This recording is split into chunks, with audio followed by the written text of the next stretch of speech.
الموضوع العملي الثالث بنتكلم على حاجه اسمها الشراء بالهامش. كلمه شراء بالهامش هي حكايه لطيفه قوي هحكيها لك. لو حضرتك عاوز تستثمر فلوسك عندك طريقين، يا الطريق السيفتي تروح تحط فلوسك في البنك، يا تروح البورصه. ما عندناش حاجه اسمها تروح البورصه بقى، تمام؟ اللي بيروح البورصه ده بيروح شركه سمسره في الاوراق الماليه، بيروح هناك بيفتح حساب زيه زي البنك، زيه زي البنك بالظبط. فبتفتح حساب في شركه سمسره، وانا حكيت لك دلوقتي حاجه، ان لما بتروح تمضي عقد، العقد مكتوب فيه كده، مكتوب هامش مبدئي 50%. الترجمه الحرفيه للكلمه دي قلنا ايه؟ ان لو حطيت جنيه شركه سمسره حط كام؟ جنيه. لو حطيت 100,000 حط 100,000. وتشتروا اسهم بالتوتال ده. ده المعنى بتاع كلمه هامش مبدئي اهو، لان هنا استخدامها اساسي مش فرعي زي البيع القصير مثلا. فده حضرتك فيها تغيير ما فيهاش تغيير. الهامش المبدئي 50% معناها ان هتحط قرش هحط قرش، تحط مليون هحط مليون. ونشتري اسهم احنا الاثنين، كسبنا نكسب سوا، خسرنا بس هاخد فلوسي اللي انا اديتها لك بقى. ما انا شركه سمسره، فانا اسمي شركه ايه؟ سمسره، فهاخد عموله ايه؟ سمسره. وانا بشتري لك هاخد ايه؟ عموله السمسره. وانا ببيع لك بقى عموله السمسره. انا شركه ايه؟ هو ما كدبش علينا الراجل.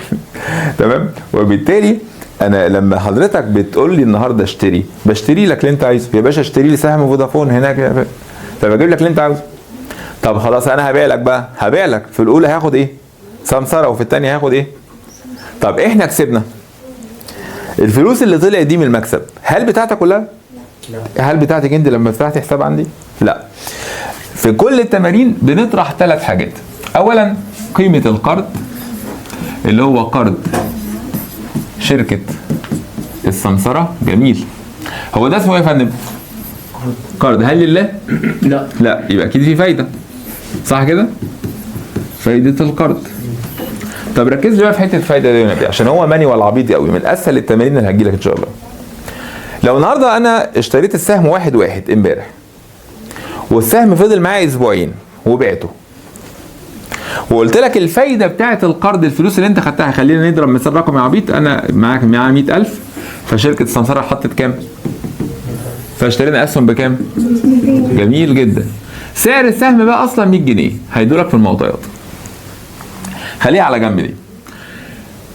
النهارده انت خدت مني قرض قيمته كام؟ 100. يبقى ادي هو ثابت ان اي فلوس هتطلع في الحياه هنطرح منها كام؟ 100,000. وده قرض. القرض حضرتك ده بفايده سنويه 8% سنويا. يا فندم لا، عادي 12 عادي 8 عادي 9 زي ما يكون. الفايده دي سنويه. لو انت احتفظت بالسهم معاك لمده اسبوعين بس، هل فير وعدل اللي انا اخد فايده سنه وانت احتفظت بيه اسبوعين؟ لا، صح كده؟ فعندي طريقه سهله جدا وانا بحسب فايده القرض. يبقى زي ما قلنا لما بنيجي بنقسم 3 حاجات ثوابت معايا في كل النقط اللي هيجيبها لك، لان هو دايما هيجيب لك ايه؟ سهم 100، او دلوقتي حالا احنا قلنا السهم سعره كام؟ ب 100. هيبقى مره مكسب وليكن 120 ومرتين خساره. اشمعنى بقى الاتهام بيجي كده؟ علشان المرتين خساره فيهم فرق، يعني ممكن تخسر وممكن تخسر قوي، انما المكسب هيجي لك حاله واحده بس. هتشوف دلوقتي حاله. في ال3 حالات الواحده مكسب واثنين خساره، انا بمشي بالمانيوال ده اللي انت بعت بيه او ما وصل اليه السهم، مكسب او خساره، بنطرح 3 حاجات. هل القرض فيه مشكله بالنسبه لك؟ لو حطيت وديعه ب 1000، شركه سمسره هتديك قرض بكام؟ ب 1000، ب 100,000 ب 100,000. فده قيمه الايه؟ القرض. ده اول حاجه هتطرح، حطها بين اقواس. وتاني حاجه فايده ايه؟ القرض. قلنا حضرتك القرض ده بفايده كام؟ بس دي ايه؟ هيجيب لك كده مده احتفاظك بالقرض 15 يوم، هيغششها لك كده معطى. يبقى حضرتك لما تيجي تحسب تقول لي ال 100,000 اللي هي القرض هنضربها في 8%، والله احتفظت بيه 15 يوم، يبقى 15 على 365 هيطلع يا فندم رقم وليكن 4000. يبقى ده الفايده. يبقى ما حسبتكش على فايده السنه، حسبتك على ال 15 يوم. اخر حاجه حضرتك، يلا حد شاطر يقولها لي، هو انا شركه ايه؟ باخد عموله ايه؟ يبقى حضرتك عموله السمسره. انا عندي عموله السمسره فيها شراء وفيها وبيع. شوف حضرتك اشتريت بكام واضرب في عموله السمسره، بيكون معطاه 50%، 5 من 1000 او اي رقم هيجيبه لك. بص كام 5 من 1000؟ حاجه بسيطه جدا، اصل انت مش بتجيب سهم، انت بتجيب مليون سهم، فهتعمل معاك رقم. فاهم قصدي ايه؟ وبالتالي حضرتك هتقدر شوف انت اشتريت بكام في عموله السمسره زائد شوف انت بعت بكام في عموله السمسره، هيطلع الرقم الثالث. بس خلاص كده. يبقى في الثلاثه ده مش هيتغير، وده كمان مش هيتغير، اللي هيتغير بس عموله البيع. هنشوف دلوقتي حالا. فهمت هتطرح ايه؟ طيب ايه كمان بقى هيدولك معطى؟ احنا اتفقنا ان الهامش المبدئي 50 في ايه؟ في المية، وهامش الصيانة 40%. ركز في اخر رقم جدا اسمه حد التصفية 30%. ايه الفرق بقى يا معلم؟ احنا اتفقنا ان احنا العقد بتاعنا ان الملكية كام يا جماعة؟ 50%. العقد انت ماضي عليه كده 50%. عندك حالتين في الخسارة، صح؟ لو قيمة ملكيتك وصلت 40%، يعني بين ال 40 وبين الايه؟ ال 50. بكلم حضرتك مكالمة لطيفة جدا، المندوب اللي هناك في شركة السمسرة بقول لك لو سمحت احنا بينا عقد بيقول ان الاسهم يكون 50 50. دلوقتي احنا الاسهم بتاعتنا ام 200 ما بقتش 200، بقت ب 180، نصها كام ال 180؟ 90. انت خدت وقت ليه مش عارف؟ نص ال 180 90، فانت المفروض ملكيتك تكون كام؟ 90. لو لقينا بقى اللي فاضل لك بعد ما طرحنا ثلاث حاجات 80، قال لك لو سمحت هات 10000 جنيه وتعالى. فهمت؟ ببساطه بحكي لك الحكايه اهو. تاني احنا اتفقنا ان لما حضرتك حطيت 100 وانا حطيت 100 ان ال 100 دي بتاعتك وال 100 دي بتاعتي، ده قرض ودي فلوسك، ملكيه وقرض. دلوقتي احنا والله الاسهم خسرت، في حاجات كده كده هنطرحها. ايه هم؟ قولهم لي. القرض، فايده، عموله السمسره فيها شراء وفيها بيع. لما طرحنا كل ده يا فندم لقينا حضرتك فلوسك اللي باقيه 70000، والاسهم بتاعتنا اللي كانت ب 200 بقت ب 180، خسرت اهي. نص ال 180 كام؟ 90، وباقي لك انت كام؟ 70. فاقول لك لو سمحت هات كام؟ 20000 وتعالى وصل الملكيه للنص، النص اللي احنا كده، علشان لو هتلعب تاني نلعب تاني. فدلوقتي اصبح معاك 90، فانا هحط 90 نجيب اسهم ب 100 نفس الفيلم تاني. خلاص كده يا جماعه؟ ايه اللي يحصل بقى لو قلت عن 30؟ هكلمك في التليفون؟ مش هكلمك في التليفون، هبعت لك يا فندم اختار على قد محضر، اختار رسمي ان ملكيتك وصلت 30 وانت استلمته 2-1، هعدي 3-1 4-1 وصفي الاسهم لصالح شركه السمسره وانت ماضي على كده. الموضوع ما فيهوش هزار.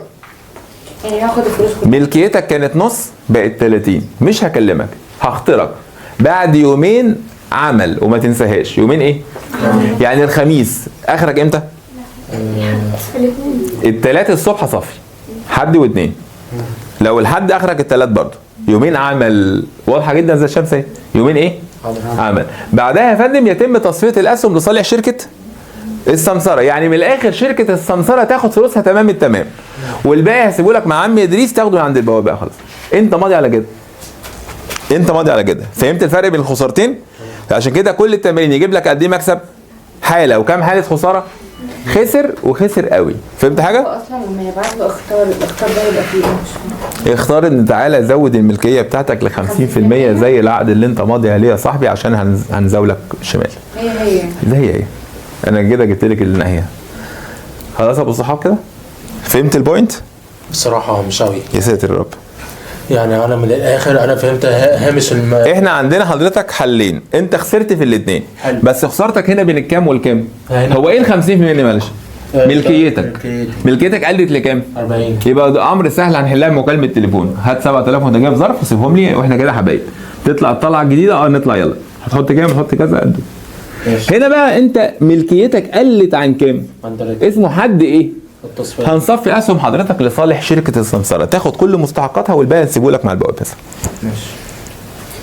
يلا بينا. عندي كام فكره هنا؟ 3 فكرتين. كل الموضوع فكرتين. بص كده العبط ده. انا قلت لك في المثال العبيط اللي حكيته لك، انت حطيت كام؟ 100. فشركه سمسره 100. فبقينا 200. ده معطى سعر السهم. فحضرتك دلوقتي هتجيب كام سهم بقى؟ حد يقول لي كده زي الشاطر؟ يلا هدي برنس كده. معانا فلوس قد ايه يا صاحبي؟ وسعر السهم هنجيب كام سهم؟ هنعمل 200 على 200 سهم. حلو كده؟ سهله دي؟ هنجيب 200 سهم. طب هو احنا كده بنتكلم في كام حاجه؟ ادي اول حاجه 200,000 وادي سعر السهم 100,000، فعرفت عدد الاسهم 200 سهم. كام حاجه دول؟ 3. هنجيب فلوس بقد ايه؟ هنجيب اسهم بقد ايه؟ وسعر السهم موجود، فانت عرفت عدد الاسهم. الفكره الثانيه الاسهم مش 200. ايه يا فندم؟ عدد الاسهم مش 200. اهو يا فندم 2000. 2000 سهم. ايوه 2000 سهم يبقى 200,000 هنجيب سهم ب 100، يبقى انت هنشتري 2000 سهم. ركز بقى في اللي جاي. هما كام معلومه؟ لازم يديك 2. الفكره الثانيه بقى بيقول لك ايه ده؟ اذا قام المستثمر بشراء كام سهم؟ 2000. وسعر السهم 100. انت اللي هتجيب دي. اذا قام المستثمر بشراء 2000 سهم، ال 2000 سهم السعر السهم الواحد ب 100، فانت اللي جبت ال 200,000. تمام كده؟ انت اللي جبت ال 200,000 حضرتك، اللي هي الفلوس كلها. فدلوقتي يا فندم انت بتحسب ايه؟ هما 3 حاجات، يجيب لك 2 وانت تجيب التالتة. هي دي الفكره بس. سهله عبيطه. بس خلي بالك بقى، انت لما تجيب ال 200,000 هل دي فلوسك كلها؟ لا. هترجع انت بقى توزعهم، 100 بتاعتي و100 بتاعت شركه السمسره. ما عندنا، انا قلت لك ايه تركايه بمثال رقمي بسيط عبيط. تاني بقى، انت يا اما يبدا التمرين بانك معاك كام؟ فانت اللي بتزود كام من دماغك؟ عشان الهامش المبدئي كام؟ فجبته اسهم بكام؟ وهيديك ده معطى، فانت جيب عدد الاسهم. ماشي. التمرين الثاني والفكره الثانيه، اذا قام المستثمر بشراء كام؟ علما بان سعر السهم 100. فانت اللي هتجيب ده. هل ده فلوسك؟ لا. لا، توزع انت بقى التوزيعه دي. ما عنديش فكره ثالثه الحقيقه. في 100 دي ثابت. يا باشا ده عقد. ثابت اصلا. يا ماشي كده؟ يلا نهل. تمام يا برنس، جاي معاك؟ كل ده نظري هتذاكره من هنا او تذاكره من ملزمه عادي. كل ده انا مش عايزه. بص في كتير جدا، لا انا عايزك تخش على الموضوع على طول. يلا فرحني بقى وفهمني اللي انت يعني فهمت، يعني عرفني واكد لي اللي انت فهمت. حضرتك فتحت حساب بكام الحساب يا صاحبي؟ 40,000. جميل. هتجيبه اصلا بكام؟ ب 80,000. ما حطيناش ايدينا في اي شغل اهو. انت حضرتك فتحت حساب ب 40,000. الهامش المبدئي كام؟ اول ما تشوف دي يبقى 40 زائد 40، يبقى هتجيبوا اسهم بكام؟ ب 80,000. جميل جدا. السعر الجاري للسهم كام؟ 80. يلا 80,000 على 80 يبقى هتجيب كام سهم؟ 1000. بس خلاص. فهمت الفكره الاولى؟ الشكل المباشر للتمارين. احتفظت بيه كام يوم؟ 15. عمولة السمسرة كام؟ 50,000. باعتبار السنة كام يوم؟ والقرض حضرتك 8% بالايه؟ بالسنة. هامش السنة كام؟ حد التصفية؟ بس السهم حضرتك بقى اللي احنا بنتكلم عنه ده، قلنا سعره كام يا صاحبي؟ جميل. ابص تعمل كده في ورقة الإجابة 80. ينفع يوصل لكام؟ وينفع يخسر يبقى كام؟ وينفع يخسر جدا بكام؟ انا رايح احل 3 مرات كلهم نفس الحاجه. هيطلع رقم هطرح منه كام حاجه؟ القرض، فايده القرض، عموله السمسره. مهم قوي اللي انت تبقى عارف المانيوال ده، انا بحكي لك العملي. هو الرقم هيطلع هطرح منه كده كده 3 حاجات وثوابت على فكره، وارقام مش هتتغير، ما تقعدش تحسبها تاني. يعني القرض هو معروف، فايدته معروفه، اللي بيتغير عموله السمسره. خلاص؟ يلا نشوف. يلا يا باشا، عرفنا ان انت جبت كام سهم؟ ودي الحاله الاولى. ركز بقى عشان انا هثبت لك ان كله تعملهم مره واحده، كله مره واحده. قال لك السهم وصل كام؟ اللي كان بكام؟ 80. حلو قوي. حضرتك لما ضربنا 1000 سهم في السعر اللي احنا بعنا بيه، طلع عندي كام يا باشا؟ 80,000. هطرح منه كام حاجه؟ 40. 3 حاجات. هطرح قيمه القرض، فايده القرض، وعموله السمسره. ده ثابت في ال3 جداول، في ال3 حالات. هيتغير ده؟ لا. طب ده هيتغير؟ لا. يا باشا ده كله ثابت. هنا في السمسره على الهادي انت فعلا اشتريت بكام؟ ب 80,000. كل القصه ان الرقم ده اللي بعت بيه، صح؟ ما بيتغيرش في ال3 جداول غير الرقم ده. اما تصور صور وانت فاهم بتعمل ايه. انت هتنقل الجداول بس الرقم ده بس اللي هيتغير.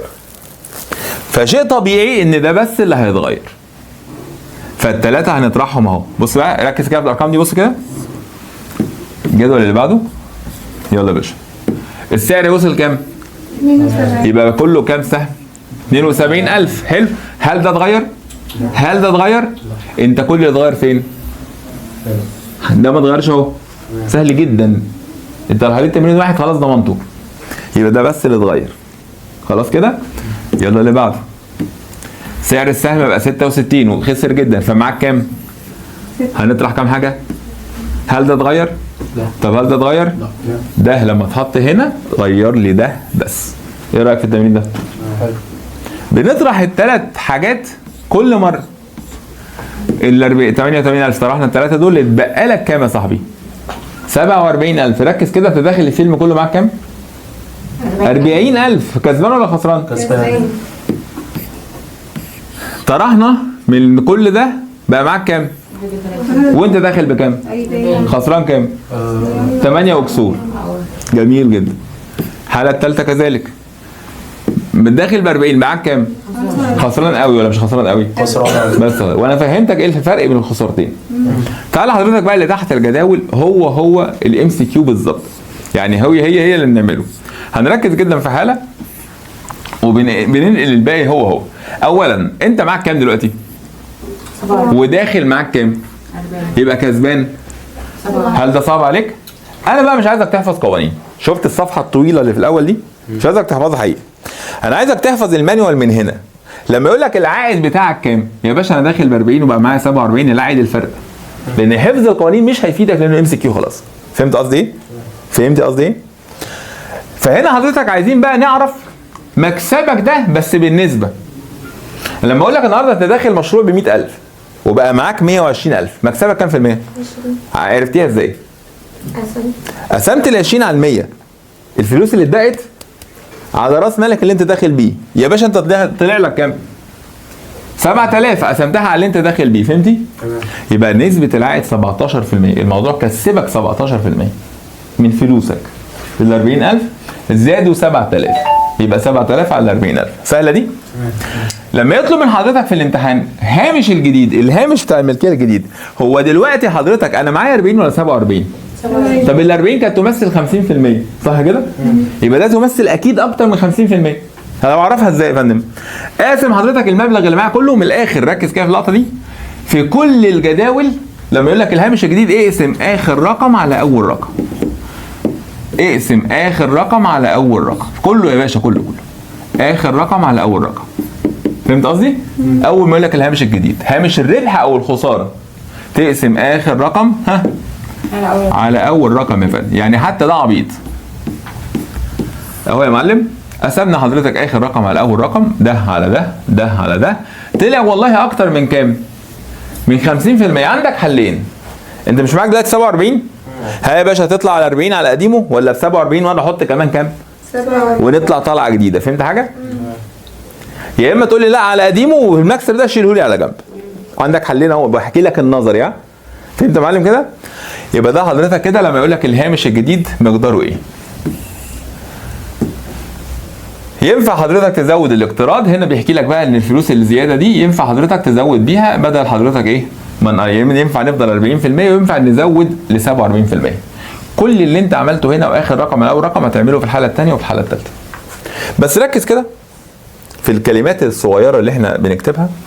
هنا حضرتك نسبه الملكيه وصلت كام؟ 43. يعني هل قربت من ال 40؟ لا لسه. هنا بيقول لك ايه بقى؟ لم نصل لهامش الصيانه اللي هو كام؟ وبالتالي لن نطلب من العميل زياده هامش الملكيه، ولكن حضرتك من الطبيعي ان حضرتك نوصل للمستوى بتاعنا اللي هو 36,000. جبتها منين 36,000 دي؟ هو ده كام؟ واحنا العقد بتاعنا كام؟ 50%. 50% في ال 72 يديكي كام؟ 36. يعني بقول لك لو سمحت انت فلوسك دلوقتي 31، هات لي 5,000 كده وتعالى. سهله دي ها؟ بص بقى، بص اخر حاله. اخر حاله انت ما قربتش لل 30 برضه، بس بين ال 30 وبين ايه؟ بين ال 40. وبالتالي بيقول لك اذا استمر الانخفاض في اسعار الاسهم، يعني لو فضل حالك بالشكل ده وقربت من حد التصفيه اللي هو كام؟ يعني هنا لسه ما صفاش بس هو قرب جدا، مش كده؟ قربت من التصفيه اهو، كسرت ال 40. فاذا استمر في حد التصفيه بعد انقضاء يومين ايه؟ عمل هيتم ايه؟ يمكن لشركه السمسره ان ايه؟ تصفي قدر من اللي هي فلوسها وبعدين الباقي تسيبه لك. بس كده. الفكره الثانيه اللي حكيتها لك هنعرفها بس كده على السريع. هنا بقى بدأ الكلام اللي انت اشتريت كام سهم؟ والسهم بكام؟ 3000 في 40 هيساوي 120,000. هل فلوسك؟ لا يبقى انت جبت بكام؟ فلوسك 60 والقرض كام؟ 60. بس خلاص مفيش فكره تاني. ده كده الموضوع العملي الثالث، ان عكست لك الموضوع بس. هو ايه نظام النوم؟ هو الاشراء بالهامش، ما تشغلش بالك بيه. ده كده الموضوع العملي الثالث.